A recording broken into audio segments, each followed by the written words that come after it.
22 octobre 2018, un plaisir de vous retrouver, mesdames, messieurs. Bonjour. Elle constitue les premières causes de décès dans le monde, les maladies du cœur, un véritable problème de santé. Il est important de prendre soin de ce précieux organe qu'est le cœur. Un nouvel espoir pour les handicapés moteurs. Ils peuvent désormais se servir des prothèses pour se déplacer. Adieu donc les béquilles.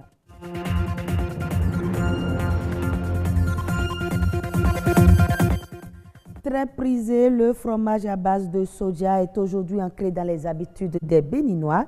Sa préparation est laborieuse. Les étapes dans ce journal.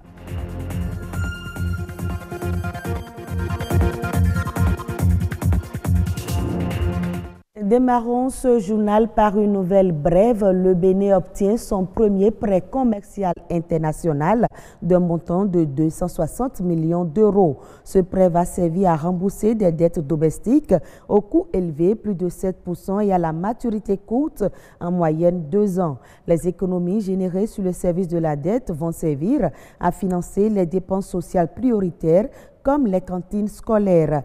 L'emprunt est garanti à 40% par la Banque mondiale.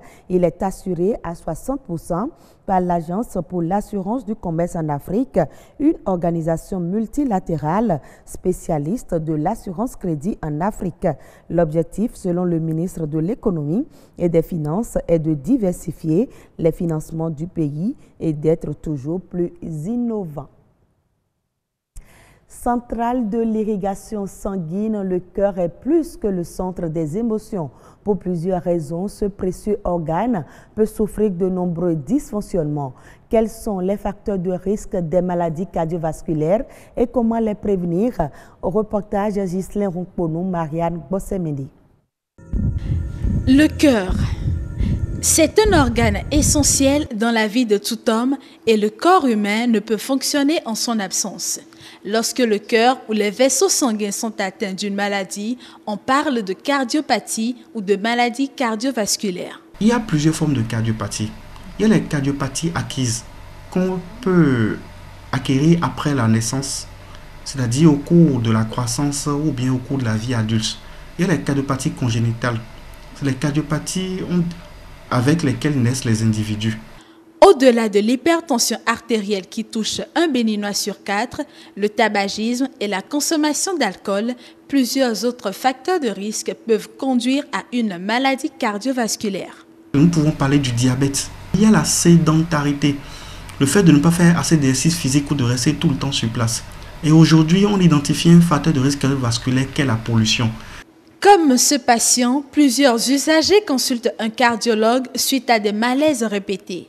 Mais il ne faut pas attendre le dernier moment. De temps en temps que j'ai des palpitations, et j'en ai parlé à mes collègues du laboratoire, ils m'ont dit le mieux c'est de voir un cardiologue. Quand on a des malaises, peut-être une douleur thoracique, quand on est un homme essoufflé, il est plus prudent et plus sage de se rapprocher d'un agent de santé qualifié pour au moins un premier examen minimum et un premier interrogatoire. L'organisme envoie souvent de petites alertes chez les enfants, ce qui nécessite l'attention des adultes. Il est essoufflé, il est tout le temps fatigué, il n'arrive pas à suivre le même rythme que les autres. Quand il s'agit de faire la lessive ou le ménage, c'est l'enfant qui traîne toujours les pas ou qui esquive. C'est pas que forcément il est paresseux, c'est pas que forcément il n'a pas envie de travailler, c'est peut-être des signes qui montre que cet enfant a une maladie peut-être cardiaque congénitale. Si c'est un nouveau-né, les parents remarquent qu'il peut avoir du mal à téter. Et un enfant dont le poids augmente peut-être anormalement ou très vite. Mais pas de panique, les maladies cardiovasculaires peuvent être traitées. Un traitement qui commence déjà par la prévention. D'abord, il faut être de bonne humeur, éviter le stress. Faire au moins une prise de la tension artérielle, ne serait-ce qu'une fois l'an. Préférez faire les repas sans sel et quand on est à table, ajouter quelques grains de sel. C'est déjà très bénéfique pour éviter ne serait-ce que la survenue d'une hypertension artérielle. Les sucres naturels contenus dans les fruits sont plus aptes à l'organisme, à la santé que toute autre forme de sucre. Il ne faudrait pas consommer trop gras. La consommation de viande, par exemple, d'abat, de viande suffisamment grasse n'est pas bonne pour le cœur et ça fait souvent, sinon parfois, le lit de maladies cardiovasculaires. En plus d'une alimentation saine, l'activité physique est recommandée pour garder son cœur en bon état. Quelqu'un qui ne veut pas avoir une maladie cardiovasculaire, il serait bon qu'il fasse par exemple de la marche rapide, ne serait-ce que 30 minutes tous les jours. Mais si le patient peut faire 30 minutes de marche tous les jours, il pourrait faire la marche ne serait-ce que 30 minutes 3 à 4 fois par semaine. Prendre un chiffon, ne serait-ce que essuyer les fenêtres, balayer le sol, faire de la lessive, ça permet de transpirer et ça peut parfois remplacer l'activité physique qu'on n'a pas pu faire sur un terrain de sport en temps ordinaire. Malgré le coût élevé de certains médicaments de spécialité, il existe des médicaments génériques pour traiter les maladies cardiovasculaires. Toutefois, le respect scrupuleux des prescriptions du médecin et un bon suivi assurent une bonne santé du cœur. Et nous parlons toujours santé, permettre aux personnes handicapées moteurs de se déplacer sans contrainte, c'est bien possible et ceci grâce aux prothèses. C'est un nouvel espoir selon la sœur Marceline. Elle nous en parle au micro de Gloria Oni et Ghislain Roncono. Une prothèse, c'est un appareil de marche pour une personne handicapée, amputée soit à la cuisse, à la jambe, en tout cas, une prothèse remplace un membre inexistant. Et aussi, une orthèse aide un membre pour sa fonctionnalité. Le membre existe, mais on porte une orthèse pour qu'il puisse quand même retrouver sa fonctionnalité. Le prix des prothèses varie. Par exemple, cela dépend du niveau d'amputation. Si l'amputation a été faite au niveau du pied ou bien du tibia, la prothèse peut coûter 250, 350, 450 selon le type de matériel utilisé.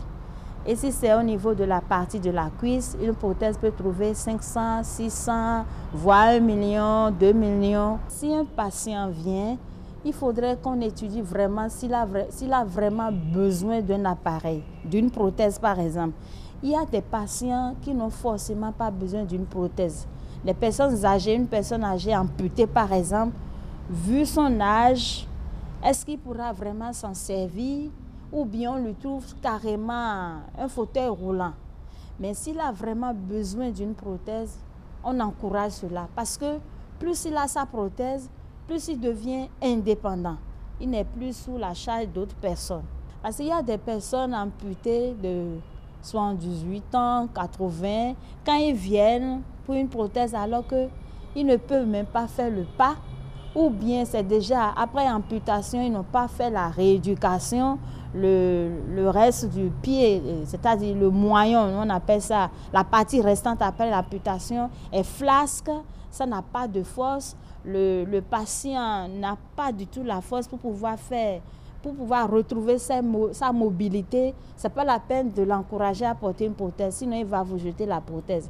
Le mieux, c'est de l'encourager à rester dans un fauteuil roulant, faire ses activités, de petites choses, quoi. La majorité du matériel nous vient de la Suisse, ce qui fait que quand nous achetons le matériel, revenu au pays, transformé, vous voyez tout ce qui entre, le courant, l'électricité, tous ces intrants, tout ce qu'on utilise, c'est coûteux. Je l'annonçais dans les titres, le fromage à base de soja, communément appelé ambon soja, est un complément alimentaire aujourd'hui très prisé par les Béninois au détriment du poisson et de la viande. Mais sa préparation est laborieuse, ponctuée de plusieurs étapes. Les coulisses de la préparation du ambon soja, c'est dans ce reportage signé Clotaire Awekou. S'il est une légumineuse de la famille des céréales très consommée par les Béninois de nos jours, c'est bien le soja, communément désigné en langue locale ambon soja. Une légumineuse riche en protéines, en acides gras, en nutriments et sels minéraux. Le soja est une légumineuse, une très bonne source de protéines d'origine végétale qui est très prisée de nos jours dans nos contrées. Le soja, je veux parler de la culture de soja qui est aussi classée parmi les oléagineux. D'autres le classent même parmi les protéagineux, c'est-à-dire ça donne aussi bien de protéines que de lipides de très bonne qualité et très essentiels pour l'organisme humain. On y retrouve aussi les micronutriments, je veux parler de vitamines et des sels minéraux. Ils sont très indispensables à l'organisme humain. Mais longue et laborieuse est sa préparation, ponctuée de plusieurs étapes. L'épluchage des pellicules, le faire moudre chez le meunier, le tamiser, l'égoutter, le presser, puis la sécher. Le découper en petits morceaux, le préparer pour en faire une bonne cuisson et y ajouter les ingrédients d'épices. Et enfin, le frire. Quelle étape ultime de préparation qui conduit aux papilles gustatives et bon appétit et bonne digestion. Si tu manges le hamon sodia préparé par mes soins, tu y prendras goût définitivement parce que j'y mets les ingrédients d'épices nécessaires pour sa bonne cuisson. Et bien de consommateurs avertis se confient et disent que c'est mieux que le poisson. Quant aux rumeurs et autres propos tendant à épiloguer sur les méfaits de la consommation de hamon soja, l'agronutritionniste apporte le démenti. Autrefois, le soja, par exemple, était accusé de plusieurs choses où on dit que le soja donne la diarrhée, le soja n'est pas bon, le soja est à la base de ci, à la base de ça. Mais en réalité, ce n'est pas ça. C'est la non-maîtrise de procédés de transformation qui conduit à ces choses-là. Le danger que le pesant peut présenter se trouve au niveau de ces pellicules. Et comment parvenir à enlever ces pellicules comme cela se doit, c'est ce qu'il faut enseigner, ce qu'il faut conseiller aux transformatrices pour éviter les petits soucis que le soja peut causer à l'organisme humain. Il n'y a aucune étude scientifiquement prouvée qui confirme aujourd'hui la consommation répétée. Bon, moi par exemple, j'en prends pratiquement tous les jours. C'est ce que je prends avec la bouillie les matins. Parce que je n'ai rien à foutre avec celui qui prend la bouillie avec de pâté et fait à base de blé. Celui-là, par exemple, consomme un seul groupe d'aliments. Alors que si je prends mes fromages de soja avec la bouillie, je prends déjà au moins 2 groupes d'aliments. Donc j'ai une alimentation plus diversifiée. Et moi, j'en prends tous les jours. Jusque-là, je n'ai pas encore de conséquences sur mon organisme. Mais lorsque ça deviendra peut-être une très grande quantité, je pense que ça peut avoir des conséquences sur l'organisme. Mais en attendant, il va falloir faire des recherches pour pouvoir le confirmer. Dès lors qu'aucune étude scientifiquement prouvée ne met en lumière les risques liés dans la consommation de hamon soja, les fins connaisseurs consommateurs de ce complément alimentaire ont beau jeu d'en consommer à satiété aux grandes dames des poissons, des viandes et leurs dérivés. Du Bénin, la Chine accorde à l'Angola une ligne de crédit de 2 milliards de dollars, soit pour financer des projets d'infrastructure et réduire le poids de la dette publique. Plusieurs projets ont déjà été identifiés pour bénéficier de cette nouvelle ligne de crédit dans les domaines de la construction, de l'énergie, de l'eau et de l'industrie. Le taux d'intérêt et les conditions de remboursement de ce nouveau prêt ne sont pas connus. Les investisseurs sont de plus en plus préoccupés par le poids croissant de la dette publique angolaise qui, selon le gouvernement, va atteindre 70,8% du PIB à la fin 2018. Le pays a émis 2 eurobonds en 2018. Et ce sera tout pour ce journal. Merci de l'avoir suivi. Retrouvez-moi à 19h45 pour le rendez-vous du soir.